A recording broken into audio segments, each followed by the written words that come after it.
Bonjour tout le monde. Alors aujourd'hui, on va faire un petit exercice où il y a des suites et des fonctions. Et vous allez voir la partie la plus importante dans ce sujet, c'est les suites. Il y a, je crois, trois suites. Il y a la suite UN, la suite alpha N et la suite bêta N. Alors moi, je vais commencer. Vous avez grand A, étudier les variations de f. Alors ici, on a donné une fonction qui est très simple. Alors première question, vous avez f de x. Le but ici, c'est pas la fonction, mais c'est la suite, 1 plus x. Alors, vous remarquez, ici, il ne faut pas trop insister sur la fonction, vous me donnez seulement l'allure, c'est-à-dire la monotonie, et c'est tout. C'est ça ce qui m'intéresse. Alors, le domaine, la fonction n'est pas définie en moins 1, donc vous allez avoir moins l'infini jusqu'à moins 1, union, moins 1 jusqu'à plus l'infini. Les détails, c'est à vous de les faire, s'il vous plaît. Alors, deuxième question. Voilà la fonction f. La deuxième question, vous avez limite quand x tend vers moins l'infini de f de x. Si vous avez ici moins l'infini, 1 sur moins l'infini c'est 0, de même plus l'infini. Vous allez avoir la même limite au voisinage de moins l'infini et plus l'infini. F de x, vous allez avoir que 1. Ça va. Pour la limite quand x tend vers moins 1. Alors s'il vous plaît, avant de commencer le calcul de limite au voisinage de moins 1, j'ai reçu des messages d'élèves qui demandent est-ce qu'on peut utiliser, quand on veut calculer limite, développement limité ou bien la règle de l'hôpital. Ah non, s'il vous plaît, vous n'avez pas le droit d'utiliser ces théorèmes. Vous avez le droit d'utiliser en général, les grands théorèmes, c'est théorème de valeur intermédiaire, théorème de s'accroissement fini et théorème de rôle. Les grands théorèmes, vous allez les utiliser pour déterminer une valeur qui a passé un certain intervalle, mais pour calcul de limite, selon les propriétés qu'on a vues dans le chapitre des limites. Mais quand vous voulez passer les concours à la fin de l'année, vous avez le droit d'utiliser ce que vous voulez. L'essentiel, c'est de trouver rapidement le résultat. Attention, si vous utilisez un théorème que vous n'avez pas au programme, on va vous donner un 0. Alors faites s'il vous plaît très attention. Pour dépasser ce problème de calcul de limite, il faut calculer plusieurs limites et il faut prendre des notes, c'est-à-dire les astuces comme on a dans tel cas, quelle est la méthode qu'il faut appliquer. Il faut travailler pour dépasser ce problème. Alors moi je continue. Alors, vous avez limite en moins 1. Par exemple, limite en moins 1. Une fonction qui est simple, il n'y a rien du tout ici. Mais qu'est-ce que je remarque? En remplaçant par moins 1, je remarque ici que je vais avoir 1 et je vais avoir 1 sur 0. Alors, voilà, astuce parmi d'autres. Si vous avez un nombre sur 0, on arrête la limite et on dresse le tableau de signes. Là, vous allez dresser le tableau de signes du dénominateur. Voilà, donc vous allez écrire seulement 1 plus x. Voilà, 1 plus x. Ça s'annule en moins 1. Ici, vous avez un signe négatif, le signe contraire de A. Ici, vous avez le signe positif. C'est-à-dire, si vous voulez moins 1 moins, par exemple moins 1 moins, regardez, vous avez un signe négatif. Dans ce cas, le résultat, ça va être moins l'infini. Ça y est. Et si vous voulez, c'est-à-dire du pierre de coups, ce tableau vous donne deux limites à la fois. Donc, limite, quand x tend vers moins 1 positif de f de x, je vais mettre le plus après, c'est 1 plus 1 sur 0. Selon, je vous montre comment on calcule la limite. Par exemple, dans ce cas, c'est un cas qui est très simple. Si vous avez un signe plus, dans ce cas, vous allez avoir plus l'infini. Ça y est, donc j'ai terminé avec les limites. Maintenant, je vais passer au troisième point. Alors, troisième point, j'enlève ici, vous avez première partie. Attendez, première partie, c'était le domaine de définition. Deuxième partie, c'est calcul de limite. Voilà, deuxième partie. Et troisième partie, on va passer aux variations. On va calculer f' de x. Dérivée de 1, c'est 0. Et l'autre, c'est la fonction 1 sur u. Alors, c'est quoi la dérivée de 1 sur u? Je vais écrire ici. Si vous avez 1 sur u', sa dérivée, c'est moins u' sur u carré. Ça va être moins u' sur u au carré, formule. Dans ce cas, ça va vous donner, en tant que calcul, vous allez obtenir moins. Le 1, c'est 0, il va rester 1 plus x' sur 1 plus x au carré. Et voilà, ceci implique que 1' de x, vous allez avoir moins 1 sur 1 plus x au carré. Et voilà le résultat qui est inférieur strictement à 0. Pourquoi? Parce que vous avez un dénominateur positif, un numérateur négatif, donc la dérivée est négative, donc la fonction va être décroissante. Vous avez f' de x Ici, vous allez avoir f de x, ça va. Ici, vous allez avoir moins l'infini, plus l'infini. La fonction n'est pas définie en moins 1, vous avez deux barres. La dérivée, on a trouvé toujours elle est négative, ça y est. Donc, vous avez la fonction décroissante, décroissante. Maintenant, il reste à placer les limites. En moins l'infini plus l'infini, on a trouvé 1. Regardez la même limite au voisinage de moins l'infini et plus l'infini. Donc, vous allez avoir ici un 1. Et voilà, ici aussi un 1. En 1 positif, on a trouvé plus l'infini. Et en 1 négatif, on a trouvé moins l'infini. Et voilà, le tableau est complet. Clair? Voilà, maintenant, qu'est-ce qu'on va faire? On va passer à la deuxième question. Ça y est, la deuxième question concerne les suites. Alors, deuxième question. On va parler de la suite. C'est quoi la suite? Vous avez UN. Alors, vous avez la suite UN. C'est un exercice qui est très important. On va appliquer plusieurs théorèmes à partir de la troisième question. On va appliquer un théorème pour la première fois. Qu'est-ce qu'on a dit? Vous avez UN est égal à 1, oui, vous avez U sur côté égal à 1, et vous avez UN plus 1 est égal à 1 plus 1 sur 1 plus UN. Alors, maintenant la question, montrer que UN est borné, c'est-à-dire on va appliquer la référence. Vous êtes d'accord? Alors, qu'est-ce qu'on a dit? Montrer. Alors, preuve A, vous avez U0 est égal à 1, ceci implique que U0 est compris entre 1 et 3 demi. Voilà, donc ça y est, j'ai terminé la vérification. Maintenant, on va passer à la deuxième partie. La deuxième partie, c'est on suppose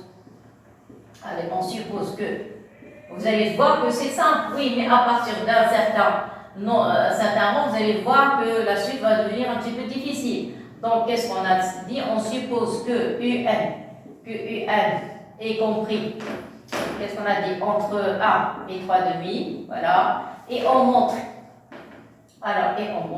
que UN plus 1 est compris, lui aussi, ce terme entre 1 et 3 demi. Alors, s'il vous plaît, pour les suites, quand vous avez UN plus 1 et dans l'expression de UN plus 1, UN s'écrit une seule fois, vous pouvez passer directement par l'encadrement. Vous écrivez en CE. Alors, on sait que quoi? Que UN est compris entre 1 et 3 demi. Vous allez ajouter 1 à inverser, puis ajouter un autre 1. Ça y est. Alors, qu'est-ce que vous allez avoir? Vous allez avoir UN plus 1. Ici, vous allez avoir 2. Ici, vous allez avoir 3 demi plus 1, ça donne 5 demi. Voilà. Maintenant, inverser. Qu'est-ce qu'on a dit ici? C'est inversé. Vous allez avoir 1 sur UN plus 1. Ici, vous allez avoir 2 cinquièmes. Et ici, vous allez avoir 1 demi. Ça va? Et pour compléter l'écriture, il faut ajouter 1 des trois côtés. Donc, vous allez avoir ici 1 plus 5 demi, ça donne 7 demi. D'accord? 7 demi, 1 sur inférieur. En 1 plus 1 sur U1 plus 1, vous pouvez changer les places si vous voulez. Sinon, vous laissez comme ça. Ajouter 1, ça donne ici 3 demi. D'accord? Alors, c'est quoi 7 demi et 3 demi? Je me suis trompée. Parce que 3 demi est plus petit que ça. Vous voyez, je me suis... Ah, 7 cinquième. Voilà, parce que j'ai ajouté ici 1. Donc ici, ça donne 5 et tout, 7 cinquièmes. S'il vous plaît, 7 cinquièmes, c'est 3 demi, c'est ce qu'on cherche. Voilà. Ici, 7 cinquièmes, c'est 1 virgule. C'est ça? Donc si c'est 1 virgule, ce nombre est supérieur ou égal à 1. Ça y est? Et on utilise la transitivité. Vous avez 1 plus petit que 7 cinquièmes. 7 cinquièmes est plus petit que 1 plus 5. 1 plus 5 plus petit que 3 demi. Et voilà, vous avez le résultat. Donc vous mettez ce 1. Ici, c'est quoi ça? Ça n'est autre que 1 plus 1. Et ici, vous allez avoir inférieur ou égal à 3 demi. Ça, c'était un bon pour passer de 1 à 1 plus 1. Ceci implique que, quel que soit n appartenant à une antenne, vous avez tous les UN sont compris entre 1 et 3 demi. Et voilà, on a gagné. Donc tout le monde est content. Pour les premières questions, c'est simple. Maintenant, les problèmes apparaissent. Donc à partir de la troisième question. Alors pour la troisième question, qu'est-ce qu'il demande de montrer? Alors je vais vous dire une chose. Quand vous trouvez une formule où vous avez UN plus 1, moins UN avec des valeurs absolues inférieures ou égales, alors vous allez avoir un nombre, n'importe lequel. Et après vous avez, parce que UN plus 1 c'est quoi? C'est l'image de UN. Donc ici vous allez avoir UN. Et c'est quoi UN? UN c'est l'image de UN moins 1. Vous voyez, soyez presque à 98% que vous allez utiliser théorème des accroissements finis. Alors, c'est quoi théorème? C'est pas exactement théorème des accroissements finis, c'est l'inégalité du théorème des accroissements finis. L'inégalité des accroissements finis. pas le théorème des accroissements, ni l'inégalité. Pourquoi? Parce que vous n'avez pas égal, vous avez inférieur ou égal. Alors maintenant, je vais écrire d'abord le théorème avant de commencer, de commencer à rédiger. Ça y est, alors qu'est-ce qu'on a? On va écrire soit f une fonction. F une fonction définie sur AB. Alors, maintenant les conditions. Si f est continue sur AB fermé.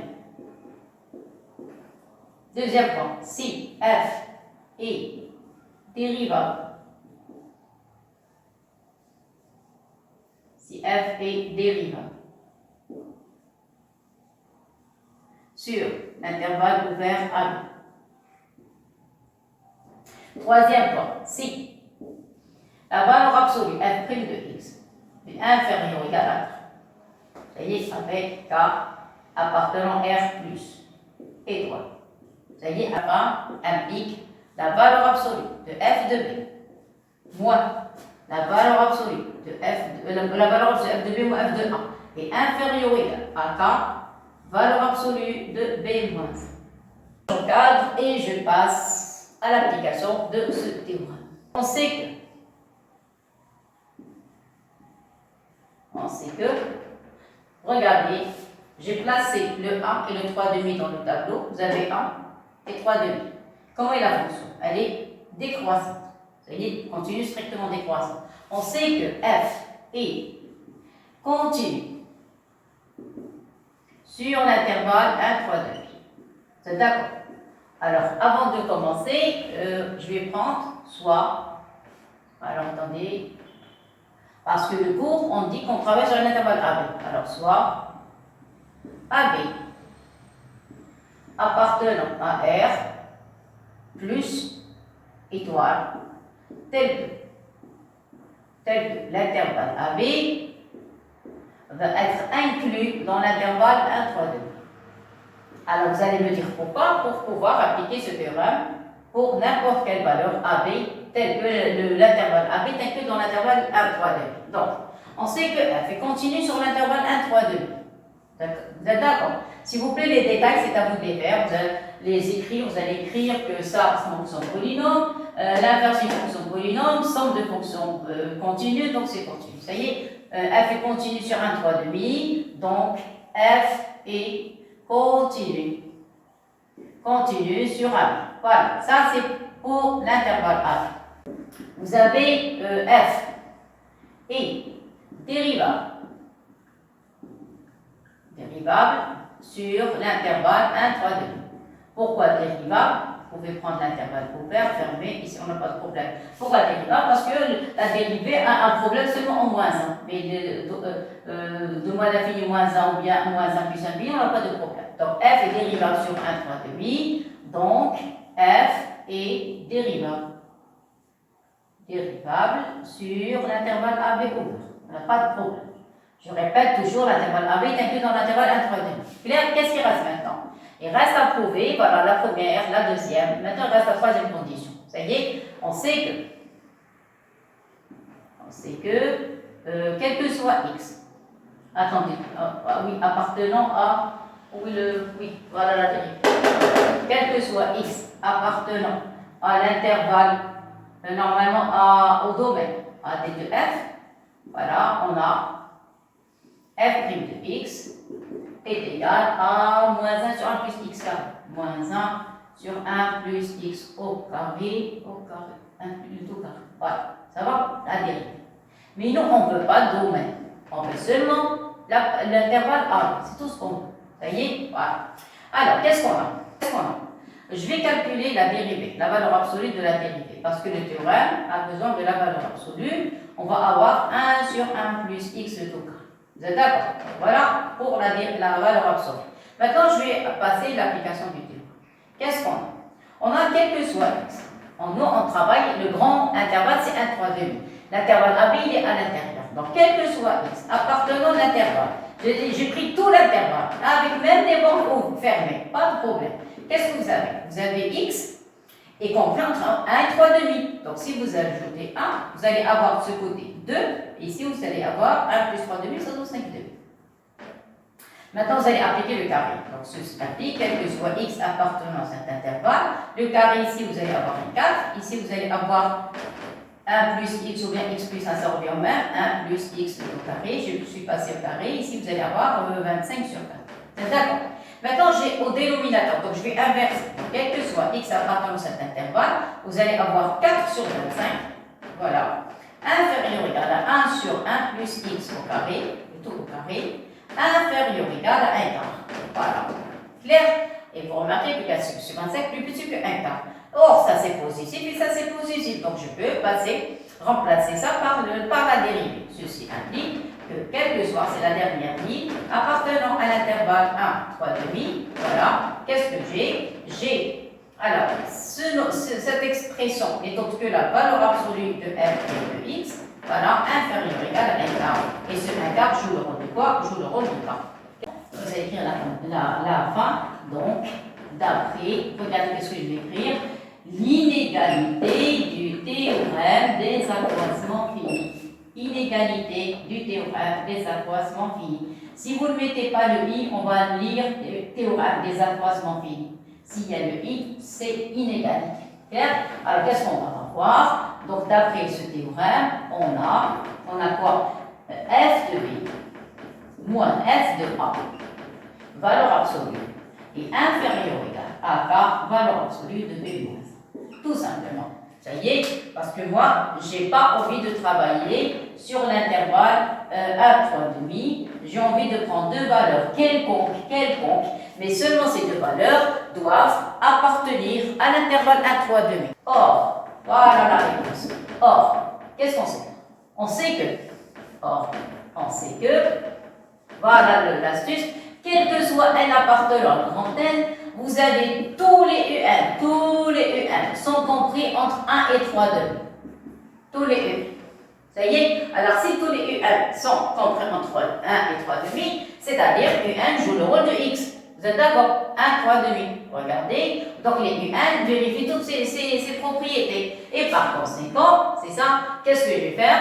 On pose. Alors, donc, on sait que quel que soit, ça y est. Donc, on pose. Alors, on pose quoi? On pose A est égal à, qu'est-ce qu'ils ont appelé? UN moins 1. A est égal à UN moins 1. Et B est égal à UN. Tous les UN, j'ai dit tous les UN, c'est-à-dire en particulier UN moins 1, UN plus 1. Ça va? Et voilà. Donc maintenant, je remplace dans l'expression. Donc on pose, voilà, A égale et B égale. Donc, vous remplacez dans cette expression, je vais mettre une petite flèche. Vous allez avoir F de quoi? De UN. Moins F de UN moins 1 et inférieur ou égal à K, valeur absolue de UN moins UN moins 1. Ça va? Très. Alors, il reste une petite chose à faire. Voilà. Attendez. Donc ici, vous allez remplacer le B. Qu'est-ce qu'on a B? On a dit que B, c'est UN. Moins A, c'est UN moins 1. Clair? Alors, il reste maintenant, qu'est-ce qu'il reste à faire avec K est égal à combien? On a dit est égal à 1 quart. Ici, c'est le cours dans le cas général. Et K est égal à 1 quart. Vous n'avez qu'à remplacer K par 1 quart. C'est ce que je vais faire ici. Ça va? Et maintenant, c'est la fin, c'est la conclusion. Ceci implique que remplacer, c'est quoi F de UN? F de UN n'est autre que UN plus 1, moins F de UN moins 1 est égal à UN. Remarquez, j'ai changé de couleur exprès. Comme ça, vous allez bien retenir le résultat. C'est quoi K? K, c'est 1 quart. Voilà. Et UN, il va rester le même. Lui et UN moins 1. Et voilà le résultat. Alors, qu'est-ce que vous avez appris dans cette partie? C'est quand vous avez une fonction, une suite qui est en relation avec une fonction, si on vous donne une valeur absolue de deux termes successifs, la différence entre deux termes successifs d'une suite, et regardez les termes, vous avez UN plus 1, c'est l'image de UN, et UN l'image de ça. Si vous avez un nombre ici, soyez sûr et certain, on va appliquer l'inégalité du théorème des accroissements finis. Clair? Et pour cela, il faut prendre la dérivée et prouver que f' de x est inférieur ou égal à 1 quart. Un K, c'est-à-dire un nombre K, est égal à quelque chose. Avec K positif, obligatoirement, vous devez avoir cette expression. Alors, si vous arrivez à montrer que f est continu sur un intervalle A, mais regardez, je n'ai pas pris 1, 3, 2, 8, parce que le théorème s'applique sur deux valeurs quelconques A et B. Clair? A et B, je les ai prises, toutes les deux valeurs, à l'intérieur de l'intervalle 1,5. Donc, j'ai parlé de continuité, j'ai parlé de dérivabilité, et j'ai parlé de la dérivée inférieure ou égale à un nombre K. Positif, strictement positif. Ça va? Alors, si vous avez ces trois conditions, donc d'après, j'ai écrit dans le cas général, vous allez avoir f de b moins f de 1 inférieur ou égal à k, valeur absolue de b moins 1. Ça, dans le cas général, je n'ai pas remplacé k, mais ici, j'ai remplacé k par son expression, c'est 1 k. Clair? Ah, mais ici, j'ai remplacé directement. Regardez, donc, puisque vous avez tous les un, sans comprendre 1, 3, 2, ça y est? Alors, j'ai posé a égale un moins 1, b un. A et B sont à l'intérieur de l'intervalle 1, 3, 2, 8. Donc, je n'ai pas de problème d'intervalle et d'encadrement. Donc, j'ai remplacé, voilà, dans cette expression et j'ai trouvé le résultat qu'il demande. Clair et net. Voilà. Maintenant, on va passer à la quatrième question. Alors, maintenant, je commence. On a, je vais mon doigt, on a f de x. F de x est égal à 1 plus 1 sur 1 plus x. Vous êtes d'accord? Les UN, on a UN, quel que soit n appartenant à une trentaine, ça y est, on a UN, y compris, appartient à l'intervalle 1, 3, 2, qui est inclus dans D2F. Donc j'ai le droit de remplacer UN. Donc vous allez avoir F, ceci implique que UN appartient au domaine. Donc vous allez avoir F de UN. Moi je parle dans le cas général, je n'ai pas encore commencé l'exercice. On vient à la question. C'est égal à 1 plus 1 sur 1 plus U. Ça va? Qu'est-ce que ça veut dire? Ça veut dire, c'est quoi ça? Ici, vous allez avoir U1 plus 1. Vous êtes d'accord? C'est égal à U1 plus 1. C'est ça? Donc, vous allez avoir F, regardez, 1, voilà, l'expression. Vous avez vu? Voilà, donc ceci implique que U1 plus 1 est égal à F de U1. Alors, vous allez me dire pourquoi ça? Parce qu'ils n'ont pas écrit dans les lancers. Ça y est, donc moi, j'ai montré que U1 plus 1 est égal à F de U1. Maintenant, je passe à la question, la quatrième question.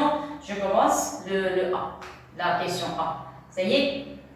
Alors, pour la question A, vous allez remplacer UN par alpha n, tout simplement. Ça y est? Alors, on pose, je commence, on pose. Alpha n est égal à 2. Maintenant, ça y est, je commence le raisonnement. 2n. Ça va? Donc, si vous voulez calculer, ceci implique que f de alpha n, à quoi est égal? Égal f de u de z. Vous êtes d'accord? Regardez. Ici, vous avez, regardez, l'indice ici, vous avez 1. Ici, vous avez 1. Qu'est-ce que ça veut dire? Ça veut dire le passage de f d'un terme de la suite, il faut ajouter ici 1. Ça y est? Donc, ici, vous avez 2n. Alors, si vous avez f de u de 2n, vous devez ajouter ici 1. Vous allez avoir u quoi? U de n plus 1. Alors, ici, vous allez avoir u de n. Regardez, ce que vous voulez, ce que vous avez ici, vous ajoutez ici 1. Vous avez ici 2n, donc ça va être 2n plus 1. Clair? Or, c'est quoi f de alpha n? F de alpha n, voilà f de x. Voilà, c'est ça. Donc, je remplace maintenant. C'est quoi f de alpha n? On remplace ici. Vous allez avoir 1 plus 1 sur 1 plus alpha n. Et voilà, est égal à u de n plus 1. Or, c'est quoi u de n plus 1? C'est bêta n. Et voilà. Ça fait, là, comme ici, vous allez avoir bêta n. Donc, conclusion, ceci implique que bêta n est égal à 1 plus 1 sur 1 plus alpha n. Ça va? Alors, qu'est-ce que j'ai envie de vous dire ici? Ici, ils n'ont pas parlé de la relation qui lie la suite avec la fonction. On est d'accord avec ça? Donc, premièrement, il faut écrire que U1 plus 1 égale f de UN, c'est ça. Dire d'abord que les UN appartiennent au domaine, tous les termes de la suite appartiennent au domaine. Et j'ai pu écrire UN plus 1 égale f de UN. Et après, j'ai posé alpha n égale à U de z. Donc, si vous avez ici un indice, ici, il faut ajouter 1. Donc, en ajoutant 1, j'ai trouvé U de z plus 1. Et par conséquent, bêta n est égal à 1 plus 1 sur 1 plus alpha n. Clair, on a terminé avec la question A. Maintenant, on va passer à la question B. Alors, pour la question B, qu'est-ce qu'il demande? Montrer que. Voilà. Alors, pour la question B, j'écris la question B en bleu, on peut montrer que alpha n est inférieur à bêta n. Et ceci, quel que soit n appartenant à grand n. Ça va? Alors, quand vous avez quel que soit n appartenant à grand n, on va montrer ça en utilisant la récurrence. Ça va? Alors, la récurrence, on va calculer alpha 0 et bêta 0. La première partie, c'est la vérification. Après, on va passer à la deuxième phase. Alors, je mets première étoile. À quoi est égal alpha? Alpha 0. Alpha 0, c'est, regardez, remplacer n par 0. Par 0, ça donne U0. U0. U0 est égal à 1. 1. U0 est égal à 1. Ça y est? Voilà. Maintenant, calculer bêta 0. Alors, donner à n 0. Attendez. Alors, pour le bêta, donner à n la 0. Donc, ici, vous allez avoir U, remplacer n par 0, il va rester U1. Clair, c'est quoi U1? C'est f de U0. Et voilà. Ça y est, en appliquant cette relation. Ça va? Si vous voulez ajouter une ligne, attendez, je vais rectifier, une petite rectification. Attendez. Alors, qu'est-ce qu'on a montré ici? Ajoutez seulement une petite ligne. Donc, qu'est-ce que vous avez? Vous avez UN plus 1 est égal, qu'est-ce qu'on a dit? Est égal à f de UN, ça va? Et est égal, écrivez correctement, parce que nous, on a l'habitude de commencer par UN plus 1 et remplacer UN par 1 plus 1 sur 1 plus 1. Écris ça au milieu. Alors, une petite rectification. Allez, commencez s'il vous plaît par UN plus 1. Est égal, qu'est-ce qu'on a trouvé? Est égal à f de un. Voilà, est égal à 1 plus 1 sur 1 plus 1. Vous voyez? Comme ça, ça va apparaître toujours. Voilà, il ne faut pas écrire ça en désordre. Clair? Alors voilà, maintenant vous avez f de u0, remplacez n par 0, vous allez avoir 1 plus 1 sur 1 plus 1. Vous avez vu, c'est très simple. Donc qu'est-ce que ça donne en remplaçant? Ça donne 1 plus, regardez, 1 plus 1 sur 1 plus u0. 1 plus 1 plus u0. Et voilà, clair? Ceci implique à quoi est égal b0. Vous allez avoir 1, on a dit u0 c'est 1, vous allez 1 plus 1 demi. 1 plus 1 demi, ça donne 3 demi. Voilà, ceci implique que alpha 0 est plus petite que b0. Et voilà, clair? Ça, c'est pour la vérification. Maintenant, on suppose. Alors, on suppose que alpha n est inférieur ou égal à bêta n. Et on montre. On montre que alpha n plus 1 est inférieur ou égal à bêta n plus 1. Et vous voyez? Alors, s'il vous plaît, j'ai envie de vous dire une chose. Quand vous avez deux suites, écoutez bien, quand vous avez deux suites, vous avez d'abord une suite de base. La suite de base, c'est UN. Si vous avez deux autres suites, par exemple, si vous avez alpha n et bêta n, une suite où elle a que des U avec des indices pairs, et l'autre suite, elle a les mêmes U, les termes de la même suite, mais seulement avec des termes impairs, des indices impairs. Dans ce cas, quand vous voulez parler de le passage d'un terme d'une suite, par exemple le passage de alpha n plus 1, ou bien le passage de bêta n à bêta n plus 1, vous devez appliquer f rond f. Deux passages. Parce que pour passer, écoutez bien, pour passer, j'ai déjà fait ça dans un exercice, je crois, je ne sais pas c'était quoi le numéro de la vidéo, mais vous allez trouver en appliquant la composée de deux applications. Je répète. Parce que les alphas ont que des indices pairs. C'est-à-dire le fait de passer, par exemple, d'un indice pair à un autre indice pair, vous êtes obligé de passer par un indice impair et après on passe à l'indice pair. C'est-à-dire on fait deux passages. Le premier passage de pair à impair, deuxième passage de impair à pair. Donc vous avez le premier passage chez l'application F, deuxième passage chez l'application F. Ça veut dire on va appliquer F en F. Bien, voilà. Seulement il y a une chose. La dernière fois, je n'avais pas envie d'appliquer ce théorème que vous avez vu l'année dernière en première, mais je vais l'appliquer dans cet exercice. Écoutez bien. Quand vous avez, j'ai dit ça la dernière fois, quand vous avez deux applications, bien deux fonctions, une croissante et l'autre décroissante, avec les conditions, si vous vous rappelez, de giron f, f de i est inclus dans j. Vous vous rappelez de ça? Ce sont des conditions de l'existence du giron f. Alors, je ne vais pas entrer dans les détails, vous n'avez qu'à aller voir la vidéo. Ça y est. Alors, si vous avez f et g de même monotonie, gérons f est croissante. Si vous avez f ou g, une croissante et l'autre décroissante, donc vous allez avoir f en g ou bien gérons f va être décroissante. Ça y est, alors regardez. Ici, on va appliquer f en f. C'est-à-dire, ça ne m'intéresse pas la nature de f. Est-ce qu'elle est croissante ou bien est-ce qu'elle est décroissante? Pourquoi? Parce que le fait d'utiliser f en f, c'est-à-dire l'application de la fonction f avec encore une deuxième fois la fonction f, si f est décroissante et f décroissante, donc f en f est croissante. Si f est croissante, f en f est croissante. Donc ici, ça ne m'intéresse pas. Je vais écrire directement, on a f en f est une fonction qui est croissante et je peux passer directement. Ça va? Alors, je passe. Alors, qu'est-ce qu'on a? On va supposer que alpha n est inférieur à bêta n. Alors, on suppose, voilà, on suppose, alors maintenant, je commence la démonstration. Alpha n est inférieur ou égal à bêta n. C'est d'accord. Or, comment est f rond n est croissante? Parce que ici, chez rond n, vous avez la même fonction. Donc, s'il s'agit de la même fonction, et tout à l'heure, on a vu que la fonction f était décroissante et l'autre décroissante, donc f rond f est croissante. Ceci implique que f rond f de alpha n est inférieur ou égal à f rond f de bêta n. Voilà. Si vous ne voulez pas que je précipite les choses, vous pouvez faire alpha comme ça. Vous allez écrire f de alpha n. On peut passer directement. Mais pour les élèves qui ont des petits problèmes, vous savez qu'on peut remplacer rond par des parenthèses. Voilà, ici vous allez avoir f de bêta n. Pour ceux qui ont des problèmes. Sinon, vous allez sauter 2 ou 3 étapes, on va voir combien d'étapes. Alors ici, vous allez avoir f, c'est quoi f de alpha n? C'est f, alpha n, c'est f de n. Donc ici, vous allez avoir f de 2n, voilà, pour alpha n. Et ici, vous allez avoir f de f. J'explique. Pour ceux qui veulent sauter ces étapes, vous pouvez les faire. Qu'est-ce qu'on a dit ici? F en f. Ici, vous allez avoir U2n plus 1. Vous êtes d'accord? Alors, regarde. Tout à l'heure, j'ai insisté sur cette écriture. Regardez, si vous avez ici un indice, ici, vous ajoutez 1. 1 plus 1. C'est pour ça que je l'ai écrit avec un certain ordre.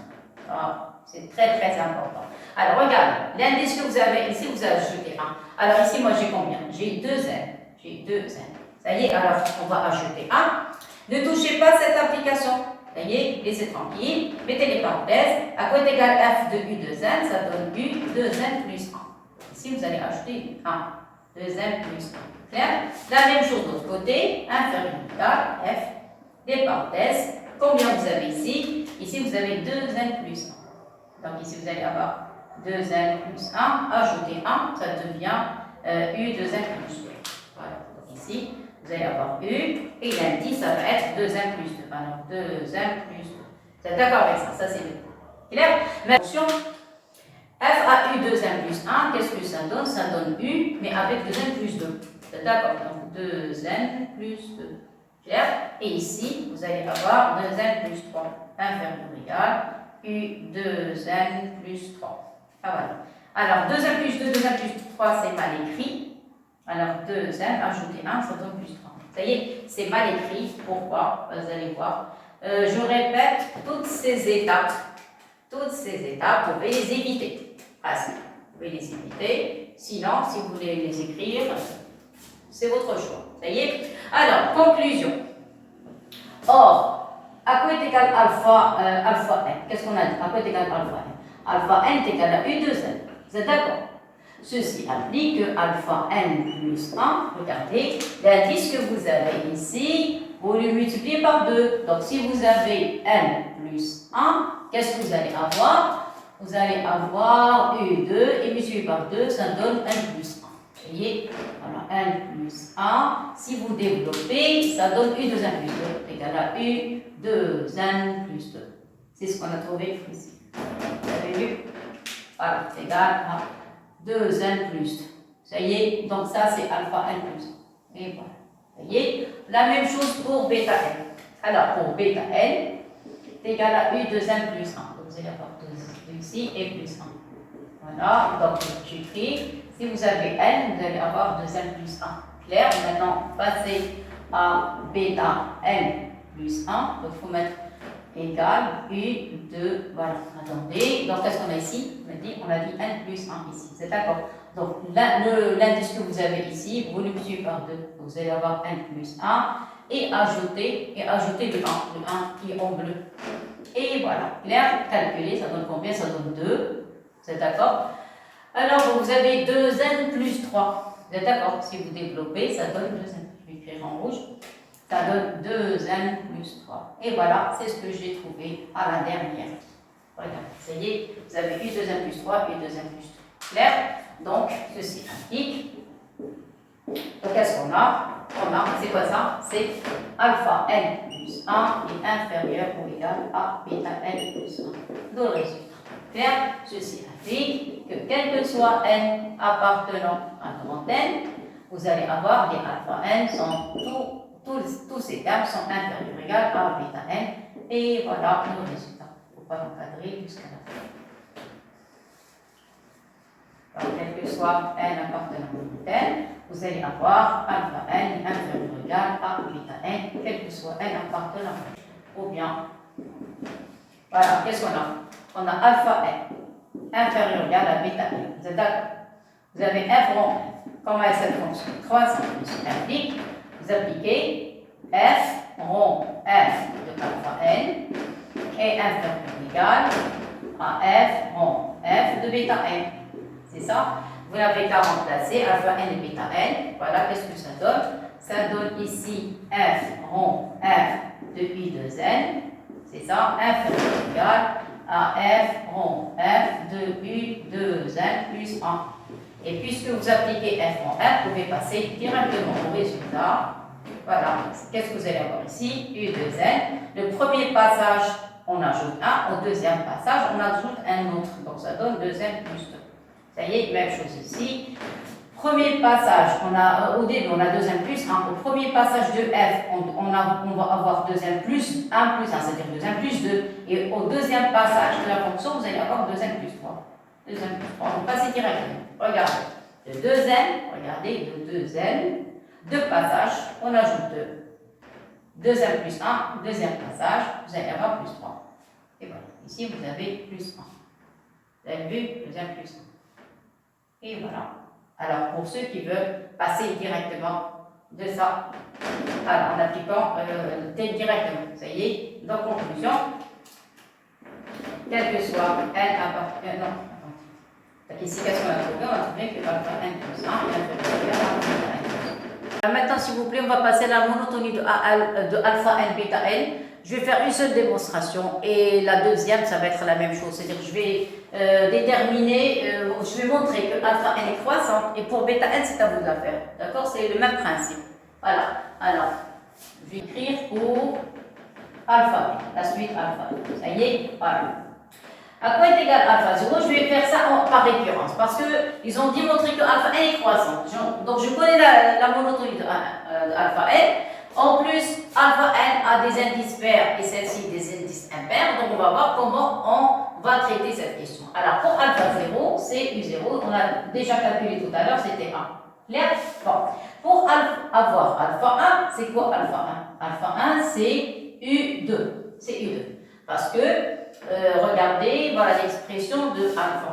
Voilà, si vous donnez à M1, vous allez avoir U2. Mais il manque ici le U1. C'est quoi U2? U2, c'est F de U1. Si vous vous rappelez tout à l'heure, et c'était quoi U1? U1, c'était F de bêta 0. U1, c'est bêta 0. Car, ici, car bêta 0 est égal, on l'a déjà calculé tout à l'heure, je crois qu'on avait trouvé 3 demi. Voilà, parce que moi j'ai passé le tableau. Vous voyez, alors, essayez de voir, je crois que c'est ça. Vous l'avez trouvé que bêta 0 est égal à U1 est égal à 3 demi. On est obligé dans ce cas de calculer F de 3 demi. Ça y est, alors je commence. Ceci implique que alpha 1 est égal à F de 3 demi. Voilà, parce que U2 c'est F de U1, U1 c'est bêta 0. Bêta 0, tout à l'heure on avait trouvé 3 demi. Ben, je crois que c'est ça. Parce que moi j'ai effacé le tableau et je ne sais pas comment. Je crois que c'est 3 demi. Alors, vous n'avez qu'à remplacer dans la fonction de voilà, vous allez avoir ici 1 plus 1 sur 1 plus 3 demi. Ça donne combien? Si vous allez avoir un 2, 2 et 3 ça fait 5 demi, on inverse, ça devient 5 demi, ça devient 2 cinquièmes. Donc ça va être 1 plus 2 cinquièmes. Plus 2 cinquièmes. Et ce n'est pas la peine d'effectuer les calculs parce que alpha 0 c'est 1 et alpha 1 c'est 1 plus quelque chose de positif. Ceci indique que alpha 0 est plus petit que alpha 1. Donc c'est vérifié pour les premiers termes, pour alpha 0, alpha 1. Ça y est, maintenant on suppose. Alors ça c'est la première vérification. Maintenant on suppose que quoi? Que alpha n est inférieur à alpha n plus 1 sur le terme qui suit, c'est ça, inférieur ou égal, vous pouvez dire inférieur ou égal, oui, et on montre que alpha n plus 1, le terme qui suit, inférieur ou égal à alpha n plus 2. Vous voyez? Alors s'il vous plaît, ici je vais calculer, passer directement par f en 1, directement, c'est pas comme tout à l'heure. Tout à l'heure, c'était le premier essai. Maintenant, je peux passer directement parce que pour passer de alpha n à alpha n plus 1, je suis obligé de passer par le... Parce que cet indice, alpha n a pour indice, regardez, 2n. Et ça va être 2n plus 2. Donc, le fait de passer de 2n à 2n plus 2, je suis obligé de passer par la première fonction pour avoir 2n plus 1. Après, la deuxième pour avoir 2n plus 2. Donc, il y a deux passages. Clair? Donc, je vais écrire directement. Alors, on a quoi? Alpha n est inférieur ou égal à alpha n plus 1. C'est d'accord. Et qu'est-ce qu'on a? Et puisque f rond f, comment f rond f croissante, ceci indique que f rond f de alpha n est inférieur ou égal à f rond f de alpha n plus 1. Je répète, pour passer d'un indice pair à un indice pair, il faut passer par deux passages de la fonction. Deux passages. Donc, pour avoir alpha n, si vous avez f rond f de alpha n, ça va vous donner alpha n plus 1 ici. Et ici, vous allez avoir alpha n plus 1 et plus 1. C'est-à-dire ça veut dire alpha n plus 2. Tout le résultat. Ceci indique que alpha n plus 1 est inférieur ou égal à alpha n plus 2. Et tout, voilà le résultat. Donc, on est parti de alpha n est plus petit que alpha n plus 1. Je suis passé au suivant. Alpha n, après il va y avoir alpha n plus 1, et alpha n plus 1, on va avoir alpha n plus 2. D'où le résultat. Ceci indique que quel que soit n appartenant à l'autre n, vous avez les alpha. Alpha n est une suite croissante. Vous voyez? Alors, je ne vais pas faire la même, je vais pas répéter la démonstration pour bêta n, je vais écrire de même pour bêta n. Pour bêta n. Ça y est, donc, quel que soit n appartenant à grand n, vous allez avoir bêta n et décroissant. Vous voyez? Voilà, clair? Et voilà, alors qu'est-ce que vous allez faire? Vous allez montrer que bêta 1 est plus petit que bêta 0. Après, vous allez supposer que bêta n plus 1 est plus petite que bêta n. Et vous allez montrer que bêta n plus 2 est plus petite que bêta n plus 1. Et voilà. Seulement f en f reste toujours croissant et vous avez la même chose. Au lieu de inférieur ou égal, vous allez écrire supérieur ou égal. Si vous ne voulez pas changer, si vous voulez garder la même méthode, comme ça, changez les signes. Et remplacez les alpha n par des bêta n. Tout simplement, seulement changer les signes. Et vous avez décroissant. La suite va être décroissante. Maintenant, j'arrête. Quand vous avez deux suites, une croissante et l'autre décroissante. Vous voyez? Avec une majorée, celle qui est croissante, elle doit être majorée. Et celle qui est décroissante, elle doit être minorée. Vous voyez? Si ces deux suites ont la même limite, on dit que ce sont des suites adjacentes. Donc, c'est quoi les suites adjacentes? J'avais déjà parlé des suites adjacentes dans une des vidéos où on avait parlé de suites. Toute suite, on doit avoir deux suites. Une croissante majorée, une décroissante minorée. Si ces deux suites ont la même limite, on dit que ces deux suites sont adjacentes. Ça y est? Alors, voilà ce qu'ils veulent maintenant. On a parlé de monotonie. Maintenant, on va montrer que alpha n et bêta n sont convergentes. Et ont même la même limite. Et voilà, convergentes et ont la même limite. Clair? Alors maintenant, c'est quoi convergente? Pour montrer qu'une suite est convergente, elle doit être croissante majorée ou bien décroissante minorée. On va parler de alpha n. Alpha n, elle est croissante. Il faut montrer qu'elle est majorée. Et pour bêta n, elle est décroissante, on doit montrer qu'elle est minorée. Clair? Voilà, je vais passer. Alors, qu'est-ce qu'on sait? C'est la question D. Choisissez ça? Oui. Question D maintenant. Ça y est? Alors, pour alpha n, qu'est-ce qu'on a? Alpha n, alpha n, alpha n, on a une suite qui est majorée. Vous êtes d'accord? On commence par avec la même chose. Alors, on a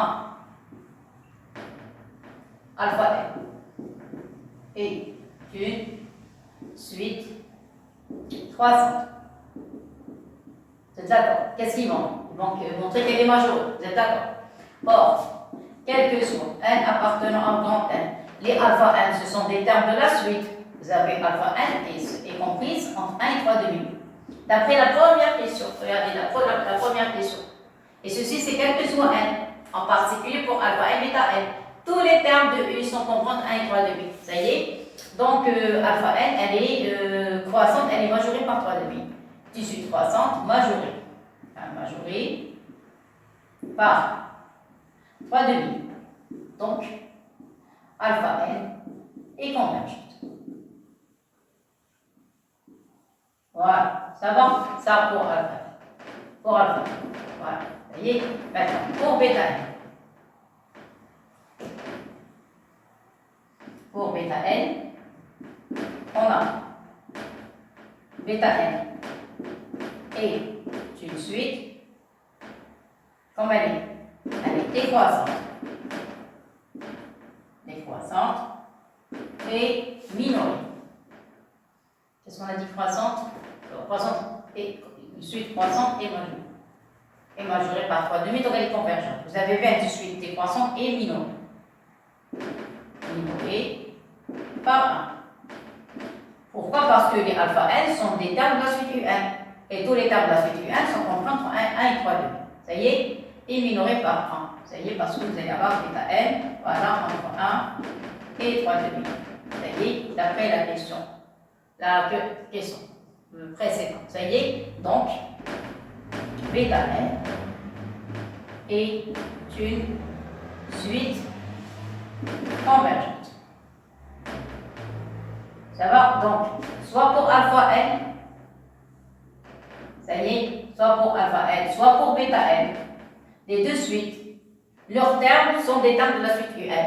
Et tous les termes de la suite un sont compris entre 1 et 3 demi. Tous les termes. Ça y est, voilà, on a terminé avec la convergence. Maintenant, qu'est-ce qu'il veut? Et on a même limite. Alors, s'il vous plaît, pour montrer que deux suites ont la même limite, il suffit seulement de calculer la différence. Donc ici, c'est le premier cas, alpha n, bêta n, ça y est. Alors maintenant, limite de U1. Voilà, limite. S'il vous plaît, ils n'ont pas demandé de déterminer la limite. Ils ont seulement montré qu'ils ont la même limite. Attention, faites attention à la question. Ça y est, donc ici, je vais mettre un point. Ici, on a parlé de quoi pour la question D?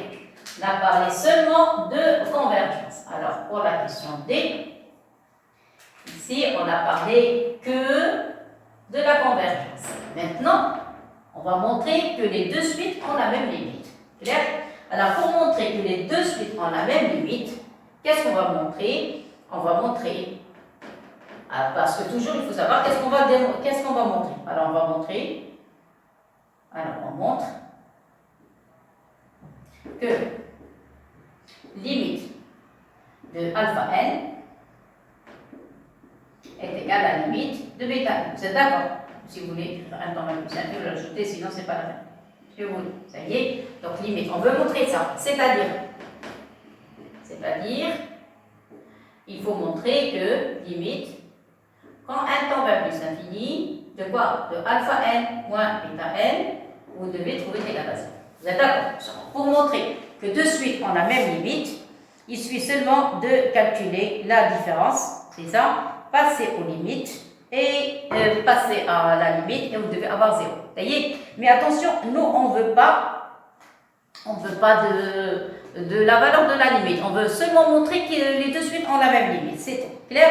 Très bien. Alors maintenant, d'après la question, celle-ci, d'après la question 3, regardez, d'après la question 3, je vais l'appliquer pour les suites bêta n et alpha n. Ça y est, alors c'est ce que je vais faire. Alors, vous avez la suite bêta n, attendez, donc je vais tracer le trait en noir, en bleu, ça va. Donc, voilà, ça y est, alors regardez, d'après la question 3, alors d'après, c'est quelle question c'est dit, c'est ça y est, voilà, d'après la question 3. D'après 3, qu'est-ce qu'on avait? On avait UN plus 1, j'ai pris la relation. On avait valeur absolue de UN plus 1 moins UN. C'était inférieur à 1. Ici, vous allez avoir UN moins UN, UN. Voilà, d'après cette question. Ça y est, alors d'après la question 3, ça y est, on va remplacer.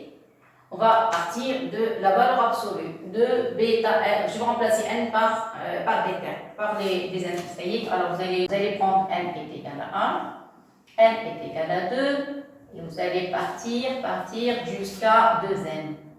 2n, voilà, jusqu'à 2n moins 1, et après à 2n. 2n plus 1, 2n, voilà, jusqu'à 2n. C'est ça? Alors on commence.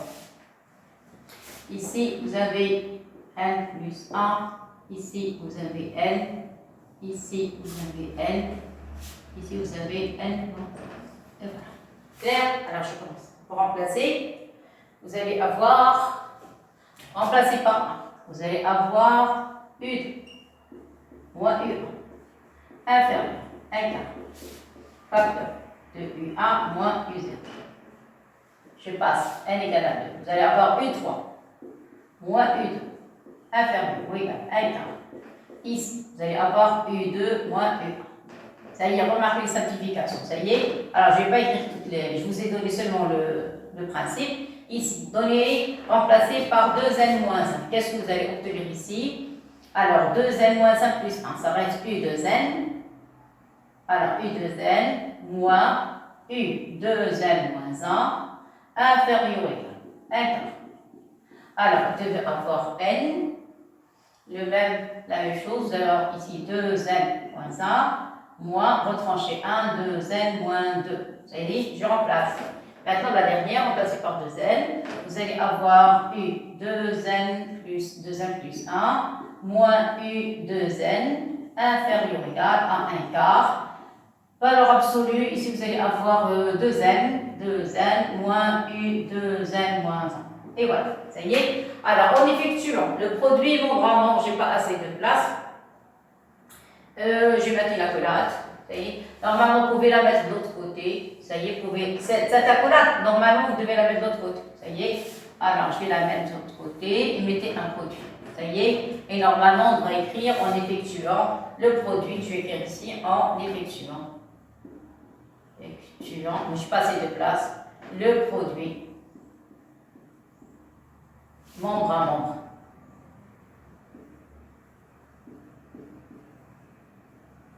Voilà, ça y est. S'il vous plaît, cette phrase, vous devez l'écrire de l'autre côté pour ne pas gêner les indices. Ça y est. Et voilà, qu'est-ce qu'on obtient? Alors, il faut remarquer qu'il y a des simplifications. On effectue le produit, cette valeur absolue va disparaître avec celle-ci avec celle-ci. Regardez les parallèles. Celle-ci avec celle-ci et celle-ci avec celle-ci. Voilà, ça y est. Qu'est-ce qui va rester? Là, c'est la fin. Il va rester la dernière ligne. La dernière ligne, il va rester U2n plus 1. Or, c'est quoi ça? Ça, c'est bêta n. Et c'est quoi ça? Ça, c'est alpha n. Ça y est, donc ceci implique que valeur absolue de bêta n moins alpha n inférieur ou égal, qu'est-ce qui va rester là-bas? U1 moins U0. Alors, U1 moins U0, c'était U1, c'était 3,5, je crois. U0, c'est 1. Voilà. Ici, vous allez avoir 1 quart. 1 quart à la puissance combien? Qu'est-ce qu'on a dit ici? Qu'est-ce qu'on a dit ici? C'est 3,5. Ici, c'est U1. U1, U0, c'est 1. Ça y est. 1 quart, combien de fois? Regardez à combien d'opérations. Vous commencez de 1 et vous terminez à 2n. Donc ici, vous allez avoir 1 quart à la puissance 2n. Regardez. Toujours prenez la partie la plus simple. Ici, on part de 2 à 2n plus 1. Faites la différence. Le dernier indice, moins le premier plus 1. Ici, vous avez 1, ici, vous avez 2n. Ça se voit qu'on a 2n termes. Ça y est. Et voilà, c'est terminé. N'oubliez pas que la valeur absolue est positive. Donc, c'est pas la peine. Moi, je n'ai pas envie de parler de valeur absolue. Mais j'ai envie de parler de 1 quart. C'est quoi 3,5 moins 1? 3,5 moins 1, c'est 1,5. C'est 1,5. Donc ici, vous allez avoir valeur absolue de bêta n moins alpha n inférieur ou égal à 1 quart à la puissance de n fois 1,5. C'est ça, voilà le résultat. Et d'après le cours, voilà le cours, on fait intervenir le cours. Vous avez 1 quart. Moi, j'ai pas assez de place pour faire un raisonnement correct. 1 quart est compris entre quoi et quoi? Entre moins 1 et 1. Ceci implique que limite. Quand 1 tend vers plus l'infini de 1 quart à la puissance de n est égal à 0. Vous vous rappelez du théorème? Donc vous allez avoir, je vais écrire sous alors 1 quart. Ceci implique que limite, quand n tend vers plus l'infini de 1 quart à la puissance de n est égal à 0. Et maintenant, j'applique le théorème. Je n'ai pas assez de place, s'il vous plaît, je vais écrire ici en bas. Le théorème, qu'est-ce qu'il dit? Si vous avez une valeur absolue d'une suite et plus petite d'une suite, et si cette suite, la plus grande, tend vers 0, donc automatiquement, la plus petite va tendre vers 0, ceci implique, voilà, que limite, quand n tend vers plus l'infini de valeur absolue de bêta n moins alpha n est égal à 0, et par conséquent, limite, quand n tend vers plus l'infini de bêta n moins alpha n est égal à 0, et par conséquent, limite de un est égale à limite de v. Alors, il vaut mieux que je commence à partir d'ici, comme ça, je vais écrire toute la phrase. Ça y est, s'il vous plaît, je n'ai pas assez de place, et vous essayez de rédiger correctement. Ça y est, donc, qu'est-ce qu'on a dit? Donc, vous allez avoir limite, quand 1 tend vers plus l'infini, c'est un théorème de convergence. Alors, parmi les critères de convergence. Voilà. Alors, quoi est égal? 0 implique, s'il vous plaît, je n'ai pas assez de place, normalement, je vais écrire une étape après l'autre, donc 1 tend vers plus infini. Si vous ne voulez pas écrire 1 plus infini, 1 tend vers plus infini, n'écrivez pas. Il va rester bn moins alpha n est égal à 0. Et par conséquent, vous allez avoir limite, quand 1 tend vers plus infini de bêta n est égal à limite, quand n tend vers plus l'infini de alpha n. Et voilà, on a prouvé que les deux suites ont la même limite. Ça y est. Donc, qu'est-ce qu'on a dit? Les deux suites, une croissante majorée, l'autre décroissante minorée, convergent vers la même limite. Donc, ces deux suites sont des suites adjacentes. Ça y est. Alors, voilà, je vais tourner un petit peu le tableau. Ça va comme ça. Voilà. Ça y est. Voilà. S'il vous plaît, la phrase que j'ai écrite de ce côté, normalement, on l'écrit de l'autre côté. Ça y est. Et voilà. Sinon vous ne montrez pas récurrence, mais moi, je vous ai donné une méthode très très rapide. Maintenant, il reste la fin. La fin, il faut prouver que quoi? Qu'est-ce qu'il reste? En déduire la limite de n. Non, il reste encore deux questions. Deux questions. La cinquième question, on va trouver A et B. Voilà. Alors maintenant, on va passer à la dernière question. Alors maintenant, on va passer à la fin. Alors, qu'est-ce qu'on a dit pour la suite alpha n? Elle est croissante. Elle est croissante majorée. La suite bn décroissante minorée. De plus, vous avez limite de alpha n égale à alpha limite de bêta n, et par conséquent, on dit que les deux suites alpha n et bêta n sont adjacentes. Ça y est, là je vais écrire ça, c'est un théorème. Alors qu'est-ce qu'on a? Alors on a trouvé, on a alors, voilà, les conclusions. Qu'est-ce qu'on a dit? On a alpha n est une suite croissante majorée,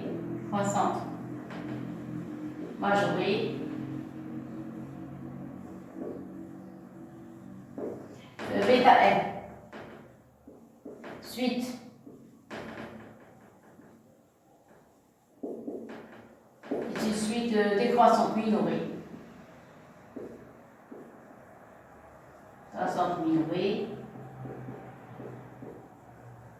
Et vous avez troisième chose, vous avez limite de alpha n. Quand 1 tend vers plus infini, si vous ne voulez pas écrire 1 tend vers plus infini, c'est juste. C'est égal à la limite. Quand 1 tend vers plus infini de bêta n.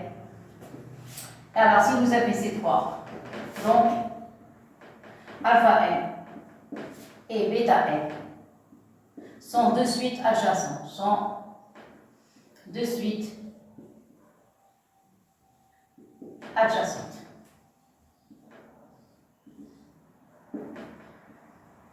Et voilà, ça y est, voilà, ça y est. Alors ça c'est une propriété des suites. Maintenant on va passer à la cinquième question. À la cinquième question, il y a deux parties, la partie A et la partie B. Donc cinquième question. On va montrer que un plus 1 moins racine de 2 inférieur ou égal à 1 quart un moins racine de 2. Alors déjà tout à l'heure, d'après cette relation, regardez, il y a une petite ressemblance. Vous avez un plus 1 et un n'ont pas changé, donc ce qui a changé c'est racine de 2 et un avec un moins 1. Vous voyez? Alors on va voir d'abord, vous avez racine de 2 à partir de l'intervalle 1, 3 demi. Première condition, c'est ça? Deuxième chose, il faut calculer f de racine de 2. F de racine de 2, ça donne 1 plus 1 sur 1 plus racine de 2.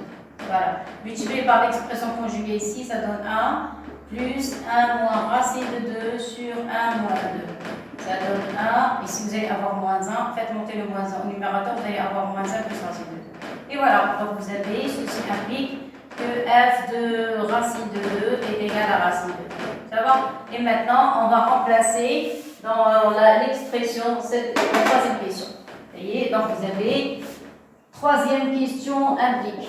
Troisième question, vous remplacez ici, vous allez avoir un plus 1, c'est ça, moins racine de moins f de racine de 2. Alors f de un plus 1 moins racine de 2, racine de 2, c'est ça, est égal, alors où on va la remplacer, c'est-à-dire on va la remplacer ici. Ici, donc qu'est-ce qu'on a trouvé, est égal à f de un moins f, voilà, comme ça c'est correct. Vous êtes d'accord? D'après la relation, celle-ci, tout à l'heure, l'inégalité du théorème des accroissements finis, on a trouvé un quart, un moins racine de 2. Et voilà, ça va. Donc, conclusion, on a trouvé que un plus 1 moins racine de 2, voilà, est inférieur ou égal à 1 quart, un moins racine de 2. Et voilà le résultat. Clair et net. Bon, maintenant on passe à la fin. Ça y est, c'est fini. La dernière question, c'est en déduire la limite. Alors, vous avez le choix, on va faire la récurrence. Alors, par démonstration par récurrence. Par récurrence. On montre que un moins racine de 2 est inférieur ou égal à 1 quart à la puissance n. Ici, vous allez avoir vous savez, ça donne 1 moins racine de 2. Voilà, un par 0, oui, jusqu'à 0. Alors, jusqu'à 0, donc ça va être un moins 1. Oui, un égale un. Voilà, donc il va y avoir une opération, ça y est. Ou bien, vous allez, alors, ou bien, regardez, vous avez deux méthodes. La première méthode, récurrence, démonstration par récurrence. Première méthode, ça y est. Ou bien, deuxième méthode. Voilà, méthode. Vous allez faire comme tout à l'heure, dans cette formule, celle-ci. Vous allez avoir U1 moins racine de 2, inférieur ou égal à 1 quart U0 moins racine de 2.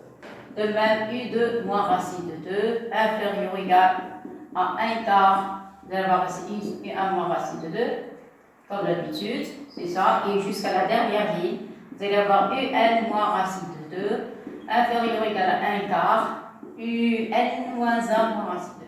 Ça va? Et vous n'avez qu'à effectuer le produit membre avant, parce que si vous allez avoir des puissances, alors en effectuant le produit membre à membre,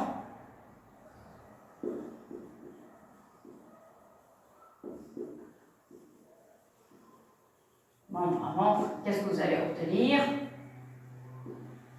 Alors ici, il va y avoir des simplifications. Tous les termes vont disparaître, sauf, alors celui-là va disparaître avec celui-là, ici vous avez, s'il vous plaît, des pointillés, va disparaître avec ici, celui-là, il va partir avec celui-là, qu'est-ce qui va rester? Dans cette colonne, il va rester que UN moins racine de 2. C'est inférieur ou égal, vous allez avoir ici un quart, ici vous allez avoir U0, c'est 1 moins racine de 2. Alors 1 moins racine de 2. C'est ça. Et la puissance, vous remarquez que vous avez n opérations. Regardez de U1 jusqu'à UN, donc ça va, vous avez à la puissance n, voilà la forme. Vous avez vu? Voilà, et maintenant c'est terminé. Comme tout à l'heure, qu'est-ce qu'on a? On a un quart. Un quart est compris entre moins 1 et 1. Ceci implique que limite, quand un tout nombre comprend entre moins 1 et 1, la limite en plus l'infini de 1 quart à la puissance n est égal à 0, ça va? Et après, donc ce terme va tendre vers 0, c'est ça. Vous avez celui-là est inférieur, vous voyez, donc il vaut mieux l'écrire.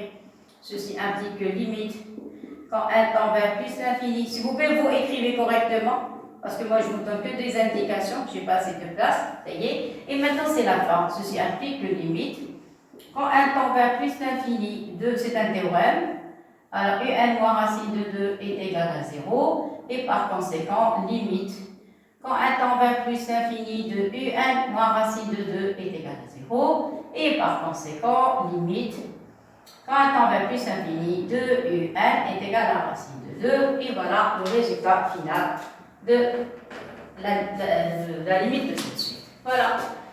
J'espère que vous avez apprécié, surtout cette partie.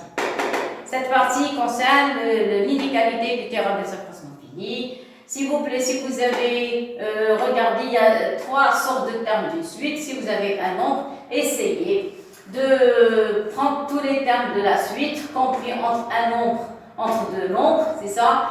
Et après, essayez de voir, est-ce que la fonction f, pour tout x compris entre ces deux nombres, f', est-ce qu'elle est inférieure ou égale à un nombre de k? Et comme ça, vous allez avoir f de b moins f de a inférieur ou égal à k fois la valeur absolue de b moins 1. Et comme ça, vous pouvez appliquer le théorème. Ça y est, voilà, merci beaucoup et à la prochaine.